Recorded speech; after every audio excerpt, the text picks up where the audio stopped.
नागपुरातल्या वर्धा मार्गावर पुन्हा एकदा बर्निंग कारचा थरार पाहायला मिळालाय। जयप्रकाश नगर मेट्रो स्टेशन जवळील फ्लायओव्हरवर धावत्या कारला अचानक आग लागली आणि काही मिनिटातच ही कार पूर्णपणे जळून खाक झाली। सुदैवाने चालक वेळेत कारमधून बाहेर पडल्याने त्याचा जीव बचावला। सायंकाळी अंदाजे 7:30च्या सुमारास ही घटना घडली। पुसद इथं राहणारे अमजद खान नागपुरात काही कामासाठी आले होते।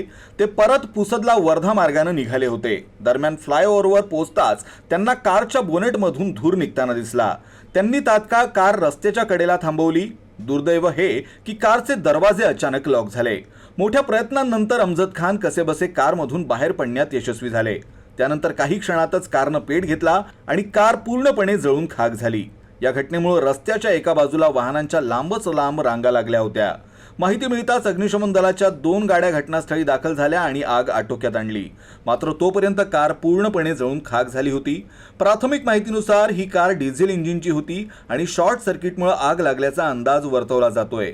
या घटनेत कोणतीही जीवितहानी झाली नसली तरी अशा घटना वाहन सुरक्षेवर गंभीर प्रश्नचिन्ह निर्माण करतायत। ऑटोमेटिक में ब्रेक चढ़ा तो एकदम गाड़ी में आग दिखी। मैं ऐसा जैसे उपाध्याय साइड में लेके और गेट पूरे लॉक हो गए थे। मैं जैसा गेट को धक्का देके खोला तो मैं निकल गया। बाकी आग बुझाने की कोशिश करा लेकिन आज वो बढ़ गई। फायर ब्रिगेड को भी कॉल किया था तो ट्रैफिक जाम होने से और ब्रिज के ऊपर पानी भी नहीं मिला।